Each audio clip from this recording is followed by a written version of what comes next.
Calcutta university second semester education honours বা general education psychology শিক্ষা মনস্তত্ত্ব এই পেপার থেকে একটি প্রশ্ন, গিলফোর্ডের বুদ্ধির ত্রিমাত্রিক তত্ত্ব বা গিলফোর্ডের বুদ্ধি কাঠামো SOI মডেল এ সম্পর্কে সংক্ষিপ্ত আলোচনার পর এর 10 নম্বরের অ্যান্সার তোমাদের সামনে প্রোভাইড করব এই ভিডিওর ভিতর দিয়ে।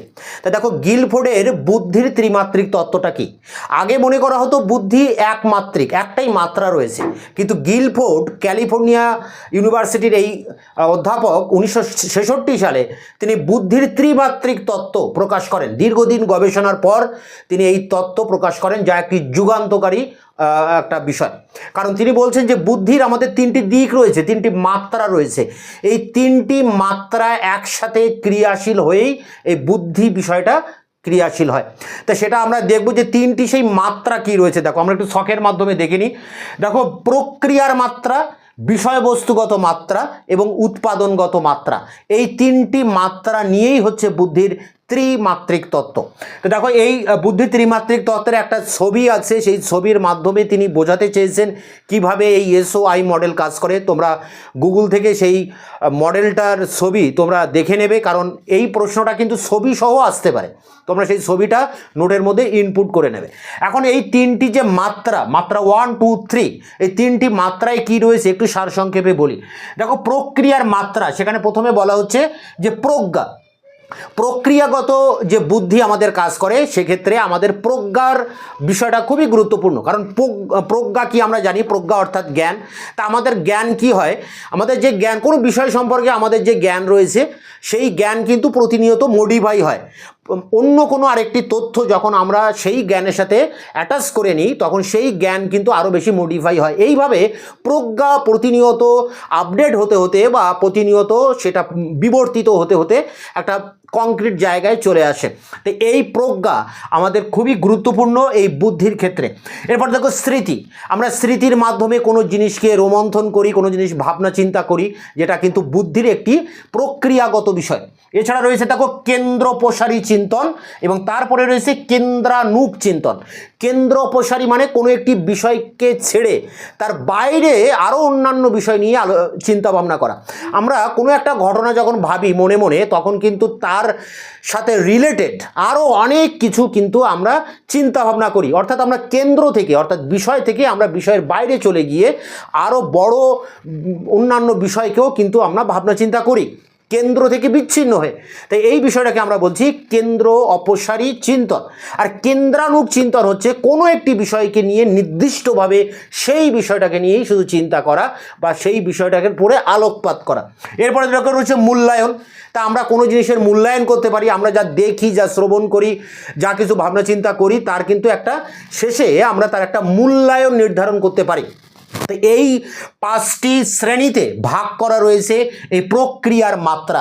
গিলফোর্ড তার ত্রিমাত্রিক তত্ত্বের প্রথম যে মাত্রা, প্রক্রিয়াগত মাত্রা, তাতে 5টি শ্রেণীতে এইভাবে ভাগ করেছেন: প্রজ্ঞা, স্মৃতি, কেন্দ্রপ্রসারী চিন্তন, কেন্দ্রানুগ চিন্তন এবং মূল্যায়ন। এরপরে দেখো রয়েছে বিষয়বস্তুগত মাত্রা, দ্বিতীয় যে মাত্রা, সেখানে বলা হচ্ছে, সেখানে তাকে 4টি ভাগে ভাগ করেছেন। মূর্ত বিষয়গত চিন্তা, মানে আমরা কোনো জিনিসের যে মূর্তগত যে বিষয়, মানে ছবিগত যে জিনিস, যেটা আমরা দর্শন, শ্রবণ এগুলো করি, সেগুলোর ভিতর দিয়ে আমরা যে চিন্তা ভাবনা করি, আমাদের যে বুদ্ধির বিকাশ হয়, সেটি হচ্ছে বুদ্ধির বিষয়গত মাত্রার প্রথম ভাগ। এরপর দেখো প্রতীক রূপ, আমরা বিভিন্ন সিম্বল, প্রতীক এগুলো দেখেও আমাদের বুদ্ধি কিন্তু ক্রিয়াশীল হয়। আমরা সেই সম্পর্কে একটা ধারণা তৈরি করতে পারি, যেটা রয়েছে প্রতীক রূপ বিষয়গত ধারণা।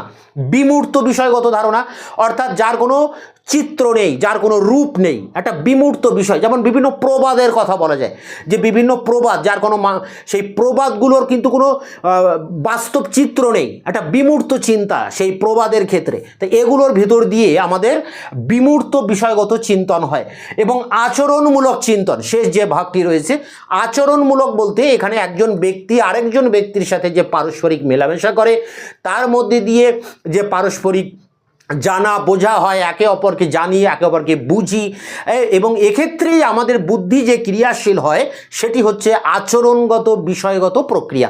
তো এই চার ভাগে মূর্ত, বিমূর্ত, প্রতীক এবং আচরণগত, এই চারটি ভাগে বিষয়গত মাত্রার ভাগ। এরপরে দেখো রয়েছে শেষ যে ভাগ উৎপাদনগত মাত্রা। তো উৎপাদনগত মাত্রাকে গিলফোর্ড 6টি ভাগে ভাগ করেছেন। প্রথম ভাগ একক, অর্থাৎ আমরা যে সমস্ত দৃষ্টিগত যে সমস্ত জিনিস দেখি, শ্রবণগত যে সমস্ত জিনিস দেখি, দর্শন শ্রবণ এর মাধ্যমে আমাদের যে বুদ্ধি ক্রিয়াশীল হয় সেটি হচ্ছে একক ক্রিয়াশীল ঘটনা। কারণ এখানে একক কোনো একটি বিষয়কে যখন আমরা দেখছি, কোনো একটা বিষয়কে যখন আমরা শুনছি, সেই সম্পর্কে আমাদের বুদ্ধি যে ক্রিয়াশীল হয় সেটাকে বলা হচ্ছে যে একক উৎপাদনগত মাত্রা। এরপরে দেখো রয়েছে শ্রেণী, অর্থাৎ আমরা বিভিন্ন বিষয় যা আমরা যখন যা দেখি বা ঘটনা উপলব্ধি করি তার মধ্যে আমরা শ্রেণীকরণ করতে পারি, যে কোন ঘটনা কোন শ্রেণীতে পড়ে, কোন বিষয়টা কোন শ্রেণীতে পড়ে। এই যে শ্রেণীগত যে বুদ্ধির একক, এখানে আমাদের কিন্তু ক্রিয়াশীল হয়। সম্পর্ক, বিভিন্ন ঘটনার মধ্যে পারস্পরিক যে ক্রিয়া প্রতিক্রিয়া বা কারণ বা ফলাফল, কার্যকারণ সম্পর্ক, এগুলো আমরা নির্ধারণ করতে পারি। এগুলো হচ্ছে বুদ্ধির উৎপাদনগত একক। এগুলো বুদ্ধির মধ্যে এগুলো উৎপাদিত হচ্ছে, নতুন নতুন বিষয় আমরা কিন্তু উৎপাদন করতে পারছি। কারণ এখানে বিভিন্ন একটা ঘটনা দেখে তা কেন ঘটছে, ঘটার ফলে কি হচ্ছে, এই সমস্ত যে সমস্ত ভাবনা, এই ভাবনাকে আমরা বলছি সম্পর্ক, অর্থাৎ উৎপাদনগত মাত্রার তৃতীয় যে একক। এরপরে দেখো রয়েছে ব্যবস্থাপনা, অর্থাৎ আমরা যে বিভিন্ন অর্গানাইজেশন দেখি, বিভিন্ন সংগঠন দেখি, তাদের ব্যবস্থাপনাটা কেমন, এটা নিয়ে যে আমাদের যে বুদ্ধিটা ক্রিয়াশীল হয় সেটাকে বলা হচ্ছে ব্যবস্থাপনগত ক্রিয়া। এরপরে দেখো রয়েছে পরিবর্তনশীলতা, অর্থাৎ কোনো একটি বিষয় পরিবর্তন হলে কি হতে পারে, বা এই ঘটনা পরিবর্তন হলে কি হতে পারে, বা অমুক জিনিসটা পরিবর্তন হলে কি হতে পারে, এই যে ভাবনা আমরা ভাবি অনেক সময়, বা এই ঘটনা এভাবে না হয়ে ওইভাবে হলে কি হতো, এই ধরনের যে ভাবনা, অর্থাৎ পরিবর্তনশীল যে ভাবনা, সেটাও কিন্তু আমাদের বুদ্ধির মধ্যে ক্রিয়াশীল রয়েছে। এছাড়া রয়েছে দেখো তাৎপর্য নির্ণয়, অর্থাৎ সমস্ত কিছু দেখার পর এর ফলাফল কি হতে পারে, এর গুরুত্বটা কি, এর ফলে কি হতে পারে, এই যে ভবিষ্যৎ চিন্তাভাবনা, এই যে তাৎপর্য বা তার যে ভ্যালুটাকে নির্ধারণ করার যে বুদ্ধির প্রক্রিয়াগত মাত্রা, সেটি হচ্ছে তাৎপর্য নির্ণয়। তো এইভাবে 6টি ভাগে ভাগ করেছেন উৎপাদনগত মাত্রাকে, একক, শ্রেণী, সম্পর্ক, ব্যবস্থাপনা, পরিবর্তনশীলতা এবং শেষে তাৎপর্য নির্ণয়।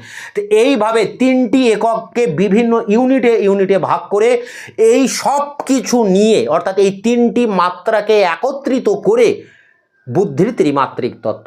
এর অ্যান্সার নিয়ে এবার অন স্ক্রিনে আলোচনা করছি, সেই জায়গা থেকে তোমরা খাতায় নোট ডাউন করবে। এডুকেশন অনার্স জেনারেল বা মাইনর, DSCC2, মেজর 2, MN2 বা MDC2, গিলফোর্ডের ত্রিমাত্রিক তত্ত্ব আলোচনা করো। 10 নম্বরের প্রশ্ন ঘুরে আসতে পারে, গিলফোর্ডের বুদ্ধি শক্তি কাঠামো SOI তত্ত্বটি চিত্রসহ ব্যাখ্যা করো। তা দেখো এখানে উত্তর যেভাবে লিখবে, মনোবিদ গিলফোর্ড তার যুগান্তকারী বুদ্ধির ত্রিমাত্রিক তত্ত্ব প্রকাশ করেন 1966 সালে ক্যালিফোর্নিয়া বিশ্ববিদ্যালয়ের মনস্তত্ত্বের পরীক্ষাগারে একাধিক অভিক্ষায় প্রাপ্ত ফলের উপাদান বিশ্লেষণের মাধ্যমে অধ্যাপক গিলফোর্ড ও তার সহযোগীগণ এই তত্ত্বটি প্রকাশ করেন। তিনি বলেন, আমাদের মন ত্রিমাত্রিক, একমাত্রিক নয়, যা পূর্বে মনে করা হতো। বুদ্ধিকে এই 3টি মাত্রায় বিবেচিত করতে হবে। মাত্রা 3টি হলো: 1 প্রক্রিয়ার মাত্রা, অপারেশনাল ডাইমেনশন; 2 বিষয়বস্তুগত মাত্রা, কন্টেন্ট ডাইমেনশন; এবং 3 উৎপাদনগত মাত্রা, প্রোডাক্ট ডাইমেনশন। এবার আসছি প্রথম যে প্রক্রিয়া রয়েছে, প্রক্রিয়ার মাত্রা। প্রক্রিয়ার মাত্রা হলো মানসিক প্রক্রিয়া। গিলফোর্ড প্রক্রিয়াগত মাত্রার 5টি শ্রেণীর কথা বলেছেন। এগুলি হলো 1 বা প্রজ্ঞা, কগনিশন। এটি হলো শিক্ষণ প্রক্রিয়ার সবচেয়ে গুরুত্বপূর্ণ মৌলিক প্রক্রিয়া, যার দ্বারা জ্ঞানগত বিষয় অনুধাবন করা যায়। স্মৃতি বা মেমোরি, এটি একটি প্রাথমিক মানসিক প্রক্রিয়া যার দ্বারা জ্ঞানের বিষয়কে সংরক্ষণ করা যায় ও চেনা যায়। 3 কেন্দ্রপ্রসারী চিন্তন। কেন্দ্রপ্রসারী চিন্তনে আমরা বিভিন্নভাবে চিন্তা করি, যার ফলে চিন্তার প্রসার এবং নতুন অন্বেষণের প্রসার ঘটে। সৃজনশীলতার ক্ষেত্রে এই প্রক্রিয়াটি অত্যন্ত কার্যকরী। কেন্দ্রানুগ চিন্তন। এটি হলো দেহ তথ্য থেকে সবচেয়ে ফলপ্রসূ প্রথাগত তথ্যে উপনীত হওয়া। দেহ তথ্য প্রতিক্রিয়াকে নির্দিষ্ট করে নতুন কিছু অন্বেষণ করার সুযোগ এবং প্রয়াস এখানে দেখা যায় না। মূল্যায়ন বা ইভলিউশন, আমরা যা জানি, যা ভাবি, যা স্মরণ করি, যা উৎপাদন করি তার নির্ভুলতা, ব্যক্তিকতা, উপযুক্ততা, যথার্থতা বিচার করাই হলো মূল্যায়ন প্রক্রিয়া। 2, বিষয়বস্তুগত মাত্রা, কন্টেন্ট ডাইমেনশন। বৌদ্ধিক বা জ্ঞানমূলক তথ্যকে বিষয়বস্তুর ভিত্তিতে গিলফোর্ড 4 ভাগে বিভক্ত করেছেন, যথা ক, চিত্রগত বা মূর্ত বিষয়গত, ফিগারাল কন্টেন্ট। ইন্দ্রিয়ের দ্বারা অনুধাবন করা যায় এমন মূর্ত বস্তু, এখানে বস্তু ছাড়া অন্য কিছুকে বোঝায় না, যেমন দৃশ্যগ্রাহ্য বস্তুর আকার, আকৃতি, রং ইত্যাদি, অর্থাৎ যা আমরা দর্শন শ্রবণ করি তা এর অন্তর্ভুক্ত।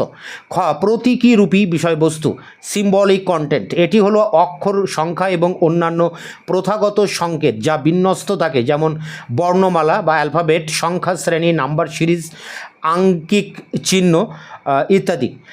গ, বিমূর্ত বিষয়বস্তু।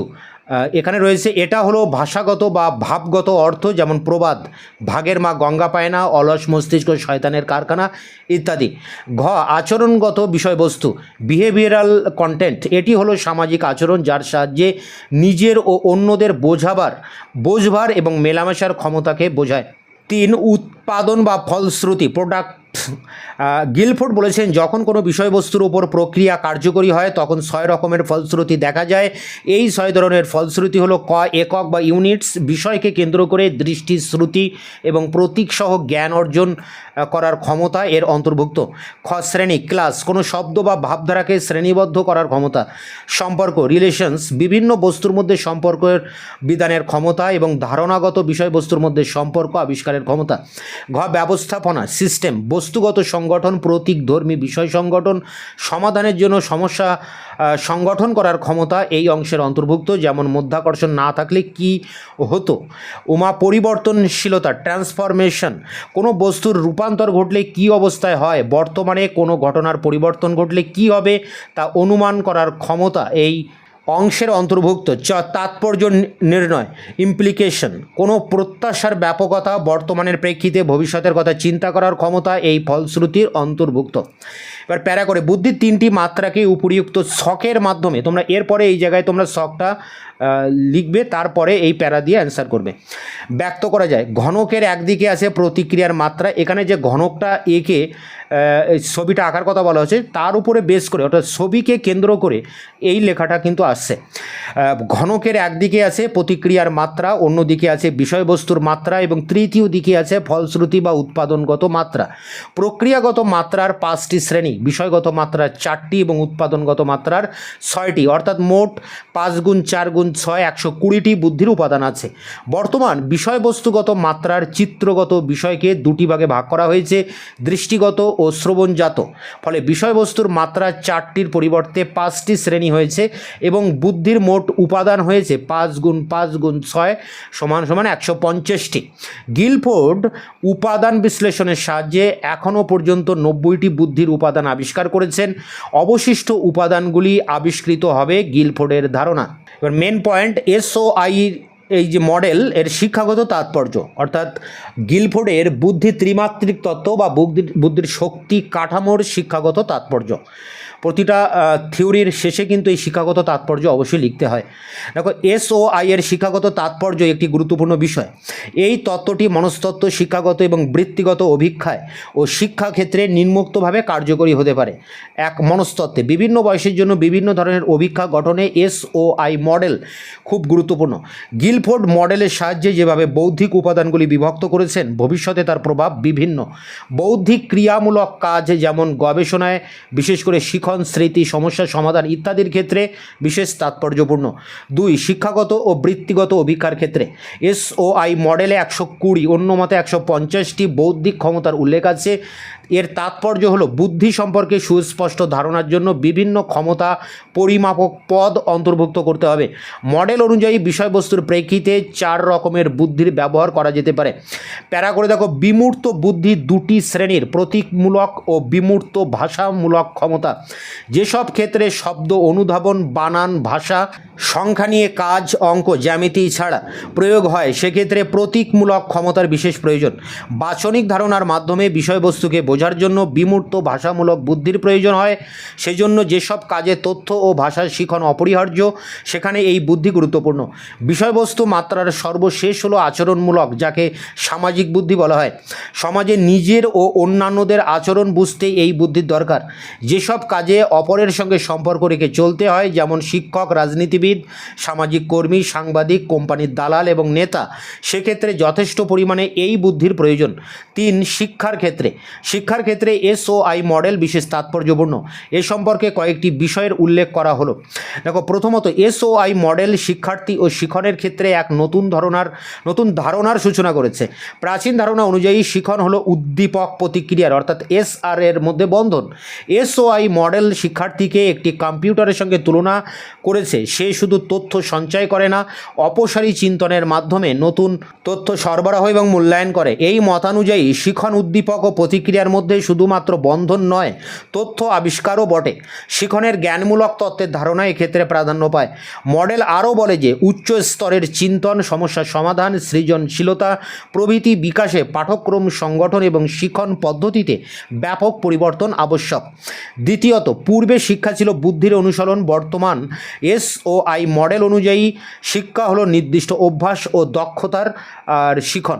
তৃতীয়ত, শিক্ষার সাধারণ উদ্দেশ্য বলতে যদি বৌদ্ধিক ক্ষমতার বিকাশ বোঝায়, সেক্ষেত্রে বিষয়বস্তু, প্রক্রিয়া এবং উৎপাদনের নির্দিষ্ট সমন্বয়ের ভিত্তিতে পাঠ্যক্রম সংগঠন এবং শিখন অভিজ্ঞতা উপস্থাপন করতে হবে।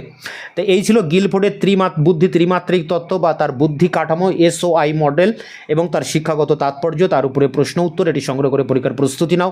তোমাদের এই পেপারের বেশিরভাগ প্রশ্নের উত্তর চ্যানেলে আপলোড করে দিয়েছি। এই ভিডিওর ডেসক্রিপশন বক্সে একটি প্লে লিস্টের লিঙ্ক আছে, সেখানে বেশিরভাগ প্রশ্নের উত্তর তোমরা পেয়ে যাবে। বাদবাকি 2-1টি প্রশ্নের উত্তর যেগুলো দেওয়া হয়নি খুব দ্রুত তোমাদের সামনে নিয়ে আসবো। ততক্ষণে তোমরা চ্যানেলকে সাবস্ক্রাইব করে রাখবে, বন্ধুদের কাছে শেয়ার করবে এবং ভিডিওটি ভালো লাগলে অবশ্যই এটা লাইক দেবে।